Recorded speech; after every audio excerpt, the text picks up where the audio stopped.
Olá, muito boa tarde a você, seja bem-vinda, seja muito bem-vindo. Está no ar o Pauta Aberta desta quarta-feira, dia 30 de agosto de 2023. Eu sou o Dilon Araújo, esse é seu noticiário da tarde aqui na TV Evangelizar. A você de todo o país, sempre ligadinho com a gente, muito obrigado pelo carinho da sua companhia. Vamos juntos, então, a partir de agora, com os nossos destaques do jornal de hoje. A inflação do aluguel em queda no mês de agosto. Os números do IGPM foram divulgados nesta quarta-feira pela Fundação Getúlio Vargas e confirmam também queda de 7,72% em 12 meses. Depois da suspensão de pacotes promocionais, depois que clientes ficaram no prejuízo por acreditar nos bons preços apresentados pela empresa, a 123 Milhas entra com pedido de recuperação judicial. Os números alarmantes do consumo excessivo de álcool no Brasil. A análise feita a partir de testes da Organização Mundial da Saúde revela que pelo menos 6 milhões de brasileiros consomem álcool além da conta. Homens de 45 a 54 anos são os mais vulneráveis a cair no vício. Você já ouviu falar em lavoura da carne? É o alto investimento em pecuária com base na chamada agricultura de precisão, com promessa de muito mais qualidade à mesa para o consumidor. O furacão Idália chega à Flórida de forma assustadora com ventos de 200 km por hora. Provoca alagamentos, prejuízos em várias cidades. E o presidente Joe Biden já assinou o decreto que garante o envio de recursos federais para ajuda emergencial à região. Para os apaixonados por corrida de rua, tem novo cenário no caminho. Já pensou em disputar uma prova assim na pista de um aeroporto? É isso mesmo. E quem gosta de aviação está adorando. Para melhorar os rendimentos, família de agricultores de Marialva decidiu ampliar atividades com aposta alta no que está chamando de turismo pedagógico. Para muitos estudantes, é a oportunidade de conhecer melhor a vida no campo. Fique ligadinho com a gente, o Pauta Aberta está no ar.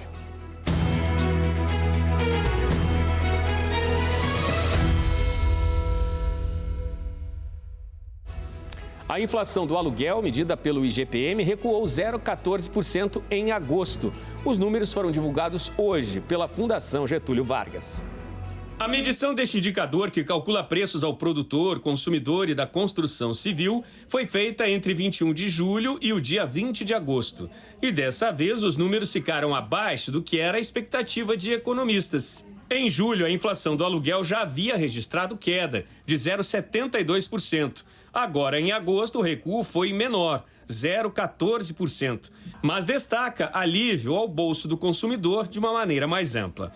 Uma pesquisa feita pela Reuters com analistas do mercado financeiro indica que o esperado por eles era um avanço de 0,15% no índice, o que ficou bem distante de ser confirmado. Depois dos números fechados de agosto, em 12 meses, o IGPM, medido pela Fundação Getúlio Vargas, acumula queda de 7,72%. Um recuo mais acentuado também em comparação com o que era a estimativa para os analistas do mercado. No caso do IPA, Índice de Preços ao Consumidor Amplo, que corresponde a 60% do IGPM, a queda média de preços foi de 0,17% em agosto. Produtos agropecuários e industriais que registraram pequena elevação fizeram com que esta taxa não caísse de forma mais expressiva.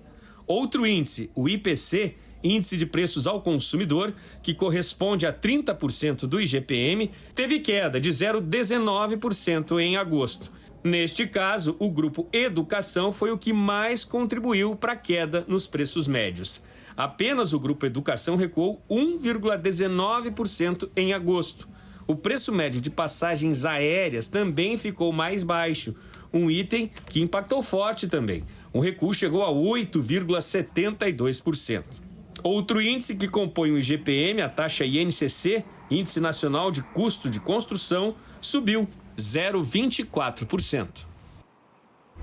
A agência de viagens 123 Milhas entrou com pedido de recuperação judicial na primeira vara empresarial da comarca de Belo Horizonte, em Minas Gerais. A empresa afirma que a medida é essencial para que seja possível honrar compromissos com clientes, ex-colaboradores e fornecedores. O pedido de recuperação judicial acontece menos de 2 semanas depois da companhia suspender os pacotes e a emissão de passagens da linha promocional. A recuperação judicial proporciona à companhia a oportunidade de renegociar suas dívidas com os credores. Caso a 123 Milhas cumpra com todos os requisitos para que seu pedido seja aceito pelo juiz, a empresa terá cerca de 2 meses para apresentar um plano de recuperação judicial contendo tudo o que pretende fazer para quitar as dívidas e se reerguer. Mas essa primeira decisão é apenas uma espécie de autorização para que a recuperação judicial tenha continuidade. Num segundo momento, quando a empresa apresenta o plano de recuperação, os credores podem se manifestar sobre ele, inclusive em Assembleia Geral, que pode ser presencial ou virtual. A partir disso, a empresa deve cumprir o que ficar estabelecido pelo juiz. Mas essa segunda decisão pode demorar de 6 meses a alguns anos. Mas, pela lei, os credores trabalhistas devem quitar os créditos em até 1 ano, contando da decisão que concede a recuperação judicial. Analistas do mercado financeiro dizem que há grande possibilidade de falência da empresa. Em nota, a 123 Milhas informou que protocolou um pedido de recuperação judicial no Tribunal de Justiça de Minas Gerais para assegurar o cumprimento dos compromissos assumidos com clientes, ex-colaboradores e fornecedores. Por enquanto a realidade é dura, né? Muitos clientes aí que acreditaram na empresa, compraram pacotes promocionais, ficaram no prejuízo. Uma análise feita a partir de resultados de uma pesquisa nacional e de um teste da Organização Mundial da Saúde mostra que 6 milhões de brasileiros, ou 4% da população adulta do país, tem um padrão de consumo perigoso de bebidas alcoólicas, com risco claro de dependência. Os números assustam. 6 milhões de brasileiros consomem álcool. Os homens entre 45 e 54 anos são mais vulneráveis ao vício. Nesta pesquisa foram ouvidos 9 mil brasileiros de janeiro a abril de 2023. Na análise foram avaliados 3 aspectos: consumo abusivo, frequência semanal e início da dependência. Após a coleta dos dados, a organização descobriu que pouco mais de 1/5 da população adulta, 22%, relata consumo abusivo de álcool. Os maiores índices da pesquisa são encontrados nos homens, 28,9%. Dos 9,7 milhões de consumidores de álcool, 15,3 relatam que alguém já manifestou alguma preocupação com essa conduta e 3,4% percebem diariamente ou quase todos os dias que não conseguem parar.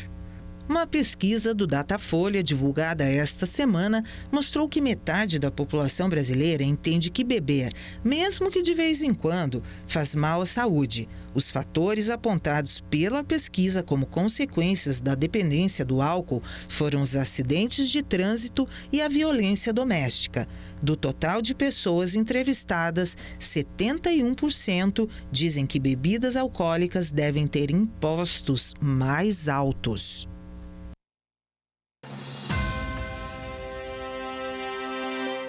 Lavoura de carne apresenta-se ao mercado como uma atividade complementar ao campo e que, se bem conduzida, assegura valores substanciais à propriedade rural. O mercado da carne no Brasil está passando por importante transição. Estima-se que nos próximos 18 anos haverá um crescimento aí de 35% da demanda mundial de carne, né? Tudo isso consequência principalmente do crescente consumo de proteína animal nos países asiáticos. Você já ouviu falar em lavoura de carne? Não é uma lavoura de um gado, mas sim um projeto diferente. A lavoura de carne nada mais é do que a pecuária feita nos conceitos da agricultura de precisão, buscando obter altas lotações e altas produtividades, potencializando performances individuais por hectare e por alqueire. O Paraná, diante da genética animal avançada e fertilidade do solo, reúne ótimas condições para a expansão da lavoura de carne.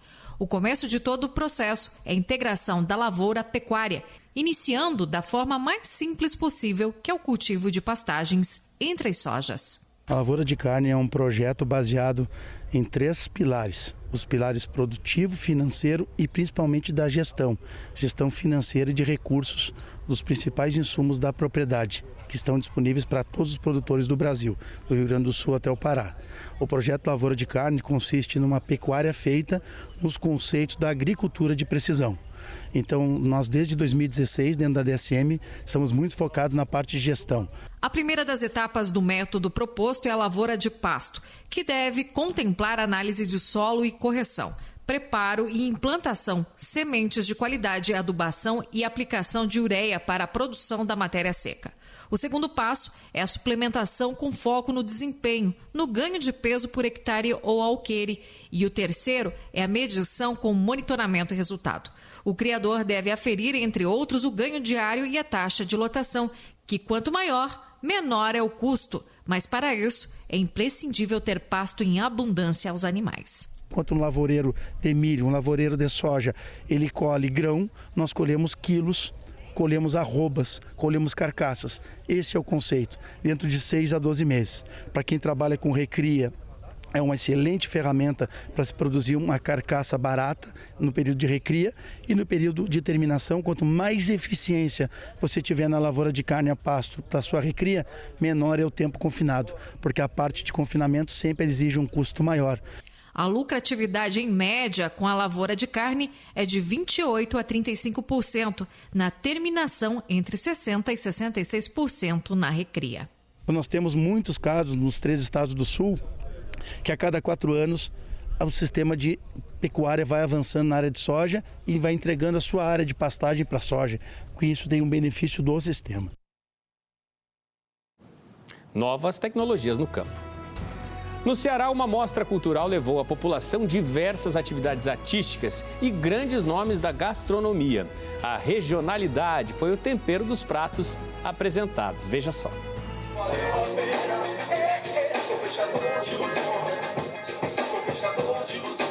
A Mostra Sesc Cariri de Culturas é realizada anualmente desde 1999. Este ano, 192 grupos se apresentaram durante os 4 dias de evento. São diversas linguagens artísticas, como música, artes cênicas, audiovisual, literatura, exposições e práticas educacionais e de patrimônio, como oficinas de formação, turismo ecológico e criativo e gastronomia. A gente está muito feliz dessa diversidade representativa que a gente conseguiu trazer aqui. A loja colaborativa com os pequenos empresários, a feirinha de raízes que tem os produtores, os restaurantes que são restaurantes de ex-alunos, são restaurantes pequenininhos que nem sempre são chamados para esse tipo de coisa. A gente está muito feliz com isso, porque é a nossa obrigação enquanto FEComércio, enquanto escola de gastronomia que é o SENAC. Então, poder juntar tudo isso, concretizar tudo isso, é a nossa felicidade. O Cariri é considerado uma vitrine de tradições e natureza. São quase 340 atividades, entre elas a inauguração do 14º Museu Orgânico no município de Porteiras, o terreiro cultural da Mestra Maria de Thier. Dessa forma, a Casa dos Mestres se transforma em lugar de memória. Ao todo, 31 municípios da região e do centro-sul do estado ofertam programação gratuita. São mais de 1.800 artistas e expositores locais e nacionais. Um intercâmbio cultural descentralizado. Aqui é para a pessoa vir tanto conhecer o que é que o curso oferece, quais são as tecnologias que a gente usa. O SENAC trabalha com tecnologias, com produtos de excelente qualidade na área da estética. A gente precisa de tecnologia, tanto em produtos como em equipamentos. Um dos pontos é o lado educacional, que é uma das marcas formativas do SENAC. Levar a educação, estender essa educação além das barreiras, né? Então, uma das formas foi trazer essa tecnologia, tudo que é desenvolvido dentro do SENAC para a praça, para as pessoas poderem conhecer. A pluralidade é a marca da Mostra Cariri, que possui um braço solidário com o programa Mesa Brasil. Só na edição passada foram arrecadadas 16 toneladas de alimentos, doados a famílias em vulnerabilidade. Ações como essa, né, como essa Mostra Sesc Cariri de Culturas, são fundamentais porque elas são realmente inclusivas, né, porque esse nível de excelência normalmente é muito restritivo. Normalmente é acessível só para muito pouca gente. E quando você tem isso aqui no sertão, né, no vale, disperso por 28 municípios, né, com ações de moda, com ações de música, com ações de gastronomia, com ações de arte. Pô, isso toca a vida das pessoas, é impossível ficar indiferente a tudo isso. Eu acho que são esses gestos que vão ajudar a gente a construir o Brasil que a gente merece.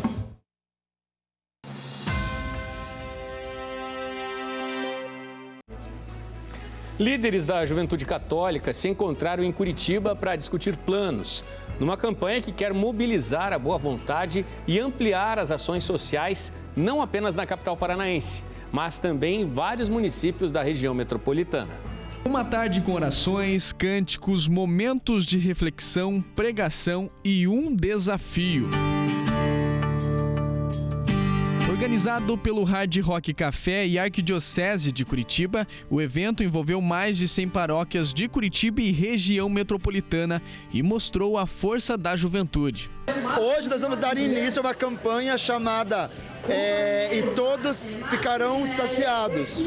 Nós vamos incentivar os jovens a arrecadar alimentos na sua paróquia.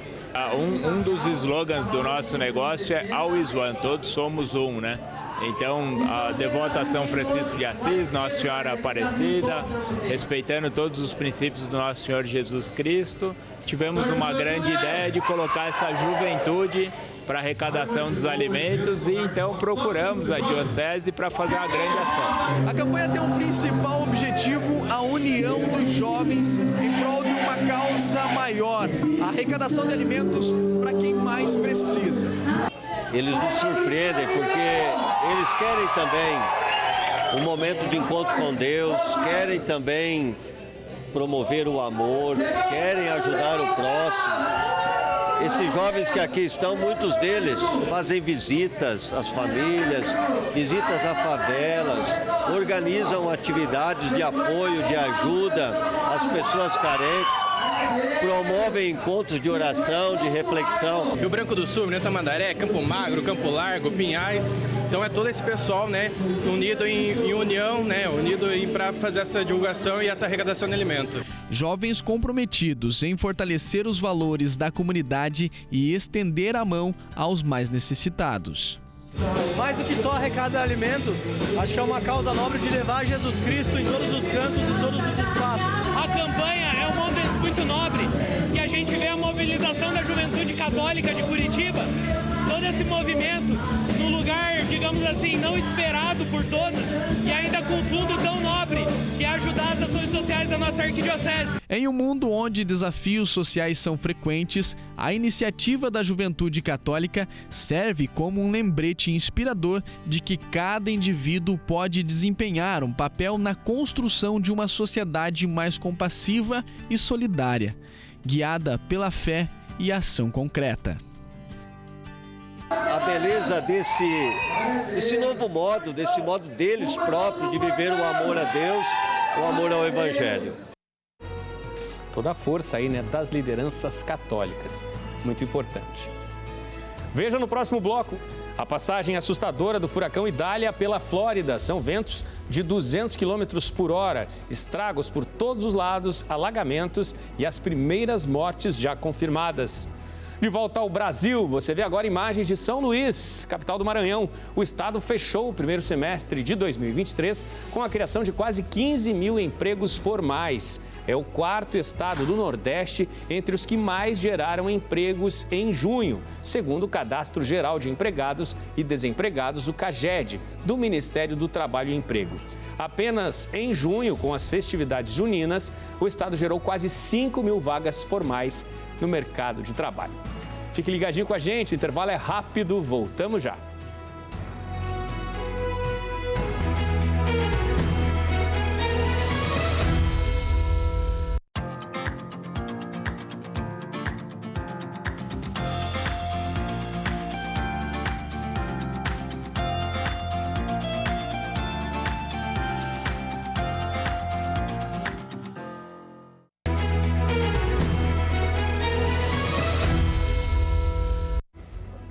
Pauta Aberta está de volta para este segundo bloco. A você de casa sempre ligadinho com a gente aqui na TV Evangelizar. Obrigado pela companhia. Com ventos de 200 km por hora, o furacão Idália chegou à Flórida, levando chuva muito forte e impressionantes alagamentos. Mais de 400 voos foram cancelados em aeroportos da região. O presidente Joe Biden já aprovou declaração de emergência que garante ajuda federal a toda a região atingida. O furacão Idália, extremamente perigoso, tocou o solo na costa noroeste da Flórida nesta quarta-feira, de acordo com o Centro Nacional de Furacões dos Estados Unidos. O NHC detalhou que o ciclone tropical está provocando tempestades catastróficas e ventos prejudiciais, que chegam a 195 km por hora. Antes de tocar a terra nesta quarta-feira, Idália era considerado um furacão de categoria 4 enquanto avançava pelo Golfo do México, mas foi rebaixado à categoria 3 na escala de 5 níveis de Saffir-Simpson. Ao chegar à terra firme, esses fenômenos costumam perder força.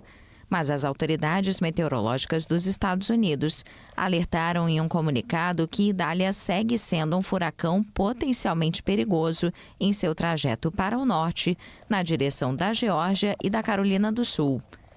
Desde a noite de segunda-feira, Idália também afetou Cuba, onde foram registradas inundações, cortes de energia elétrica e evacuações. No mesmo dia, o presidente Joe Biden aprovou uma declaração de emergência para a Flórida, o que garante ajuda federal para enfrentar a passagem do furacão. O governador do estado, Ron DeSantis, pediu que os moradores das zonas de evacuação ao longo do Golfo do México saíssem imediatamente e reforçou que este furacão provavelmente vai ser o mais forte a atingir a região em mais de um século. Tristes momentos na Flórida. Pelo menos 2 mortes já tinham sido confirmadas no início da tarde desta quarta-feira pelas autoridades do estado americano, da Flórida, em consequência da passagem assustadora deste furacão. O robô indiano que está explorando o Polo Sul da Lua confirmou ter encontrado a presença de enxofre. A Índia conseguiu um grande feito com o programa espacial. O robô explorador indiano confirmou a presença de enxofre no Polo Sul da Lua. Na semana passada, a Índia se tornou o primeiro país a pousar uma nave perto do Polo Sul lunar e a 4ª nação a concretizar uma alunissagem.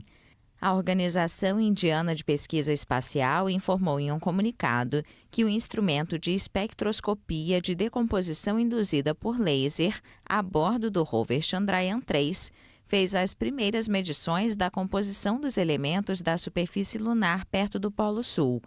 Essa análise confirmou a presença de enxofre na região, algo que não era viável com os instrumentos a bordo dos orbitadores. Também foram confirmadas a presença de alumínio, cálcio, ferro, cromo e titânio na superfície lunar. Outras medições mostraram a presença de manganês, silício e oxigênio. O robô Pragyan, com 6 rodas e movido por energia solar, vai percorrer o Polo Sul e transmitir imagens e dados científicos ao longo de 2 semanas. A Índia trabalha para alcançar as conquistas de outros programas espaciais com um custo muito inferior. A missão Chandrayaan-3 foi lançada há mais de um mês e o pouso no Polo Sul da Lua aconteceu na semana passada, poucos dias após um acidente com uma nave russa na mesma região. E hoje vai ter Superlua. Acompanhe. Superlua nesta quarta e quinta-feira. O Centro de Ciências e Planetário do Pará vai estar com as portas abertas das 6h30 da tarde às 9 horas da noite para acompanhar o fenômeno da superlua, que deve apresentar uma rara tonalidade azul. A entrada é gratuita. Os observadores vão poder contemplar o satélite natural quando ele estiver na máxima proximidade em relação ao planeta Terra, em momentos como nesta quarta e quinta. Esta é a segunda superlua do mês de agosto, também conhecida como lua azul. Em determinados momentos do ano é possível observar a lua mais brilhante e de um tamanho bem maior, o que costuma chamar ainda mais a atenção dos admiradores. E atenção, a superlua vai poder ser observada no Planetário do Pará, que vai estar aberto das 6h30 da tarde até as 9 horas da noite. A entrada é gratuita. No Paquistão, um leão escapou de um carro numa avenida muito movimentada em Karachi, no sul do país. O tutor do animal fazia o transporte dele quando o felino fugiu. Mas essa história teve final feliz, pelo menos para o leão. O leão deu muito trabalho para as equipes de resgate. Foram 2 horas para conseguir capturar o animal. O Departamento da Vida Selvagem encontrou o leão no subsolo de um prédio e levou o animal para uma área de preservação ambiental. No Paquistão, é proibido ter animais selvagens em casa.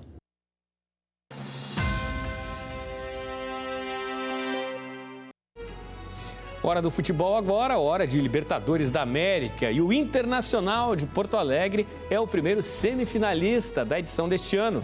A vaga veio depois de mais uma boa vitória sobre o perigoso time do Bolívar. E essa noite tem mais emoções pela Sul-Americana e pela Libertadores. Veja os jogos da noite. Pela Libertadores, o torcedor palmeirense só quer se encontrar com o time à noite no Allianz para fazer a festa da classificação. A vitória por 4-0 no jogo na Colômbia deixou o Palmeiras numa posição muito confortável. E hoje, a partir das 9h30, é Palmeiras e Deportivo Pereira e expectativa de 90 minutos de festa nas arquibancadas. Apenas uma derrota improvável, por 5 gols de diferença ou mais, tiraria a vaga entre os 4 semifinalistas do Palmeiras. Pela Sul-Americana tem Botafogo em campo. O líder isolado do Brasileirão joga na Argentina contra o Defensa e Justiça e precisa da vitória. Empate leva o jogo para disputa de pênaltis. Se perder, o alvinegro está fora da competição. Agora veja só que inusitado. Pistas de pousos e decolagens de grandes aeroportos estão tendo outra funcionalidade aí para o esporte. Em datas bem organizadas, bem planejadas, elas dão lugar a eventos de corrida para atletas amadores e profissionais em busca de cenários, digamos assim, incomuns. A modalidade tem chamado a atenção também dos apaixonados pela aviação. Corridas em aeroportos são um novo conceito de evento esportivo que está ganhando muitos adeptos no Brasil e no mundo. Nos últimos anos, grandes aeroportos têm utilizado as pistas não apenas para pousos e decolagens, mas também como palco de corridas esportivas. Os eventos reúnem atletas profissionais e amadores e oferecem uma oportunidade única de praticar esportes num espaço incomum e exclusivo. São 3 percursos, sendo um de 7, um de 14 e outro de 21 quilômetros. Durante o circuito, todos os voos são direcionados para outra pista, sem interferir nas operações aéreas do dia. Um exemplo desse conceito de eventos esportivos no Brasil é a Corrida Voadora, que acontece no Aeroporto Internacional de Brasília. Além de proporcionar uma experiência num ambiente incomum, as corridas em aeroportos têm o objetivo de promover a saúde, qualidade de vida e bem-estar dos participantes.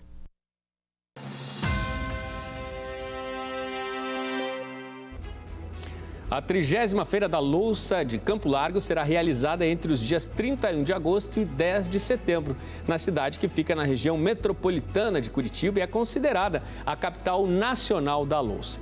O evento será retomado após 3 anos. A última edição dessa feira tinha acontecido em 2019 e reuniu quase 50 mil visitantes. Depois de 3 anos sem acontecer, a tradicional Feira da Louça aqui de Campo Largo está de volta e tem dia e horário marcado já para começar. Para falar mais sobre esse evento, está aqui o Fábio, que é presidente do Sindilouça aqui de Campo Largo. Fábio, essa feira está voltando com força total. Exatamente. A Feira da Louça é um evento extremamente forte na nossa região, é o que nos mostra para toda o Brasil como um todo, né? É a capital nacional da louça, Campo Largo. E a Feira da Louça está voltando sim com força total. Foram 3 anos muito difíceis, né? Anos que a gente não teve condições de realizar o evento e nosso setor sofreu esse período, tá? Então esse ano a gente está voltando com força total, uma expectativa de público fantástica, né? Nós queremos trazer bastante gente, uma infraestrutura muito boa, voltada aí para atender bem o público, né? Os visitantes. Lembrando que a entrada é franca, não vai pagar nada para poder visitar o nosso evento, estacionamento gratuito, então realmente a ideia é trazer bastante gente para que venha conhecer e comprar os nossos produtos aqui que vão ser muito bons. Fábio, a feira já é tradicional, há mais de 30 anos que acontece aqui em Campo Largo, que é a capital da louça, né? Exatamente. A feira, nós estamos indo para a 30ª edição, né? Essa feira como eu disse, ela fomenta o mercado, o setor, né? Então, além de nós termos as principais indústrias de cerâmica e porcelana da cidade, nós temos também bastante artesanato e é muito correlato com produtos para o lar, tá? Então, é uma feira que traz realmente para o segmento de casa bastante coisa. E vai ter bastante novidade esse ano também. Quantos estandes tem aqui na feira? Hoje nós estamos com aproximadamente 50 expositores. Entrada franca, qualquer um pode vir? Entrada franca, tá? Lembrando que nós estamos no shopping, né? Esse ano ela vai ser no Outlet, que foi inaugurado recentemente aqui em Campo Largo, né? Então o horário de abertura do evento vai ser na quinta-feira, dia 31, né, hoje, às 16 horas, e nós vamos até o dia 10 de setembro, abrindo das 10 da manhã às 10 da noite. Muito obrigado, Fábio. Sucesso para vocês aí na feira. Então tá aí um convite para você que está acompanhando a gente em todo o Brasil. Vem para a feira, vem aqui para Campo Largo, a capital da louça aqui do Paraná. Vamos falar agora de turismo pedagógico. Você já ouviu falar? Uma família de produtores de Marialva, na região noroeste do Paraná, decidiu diversificar as atividades e agora aposta no turismo pedagógico. Desde o início do ano, eles recebem turmas de estudantes para o passeio educativo, para que essas pessoas possam conhecer as produções e um pouco da rotina da vida no campo. Uma aula diferente. Essa turminha de educação infantil trocou a sala por uma manhã no sítio. Aqui, eles aprenderam sobre alguns cultivos orgânicos, frutas e legumes que muitos só conheciam dos supermercados. A cada parada, uma descoberta. Um simples chuchu colhido do pé foi motivo de encanto para o pequeno Ícaro. Mas não parou por aí. Eles visitaram também a plantação de goiabas e a de morangos e viram as etapas de desenvolvimento das plantas e frutas. Na horta, tiveram uma experiência sensorial. Nós tivemos a procura pelo passeio por conta de conteúdos que a gente trabalha em sala, né? Sempre levando o pedagógico junto com o lúdico.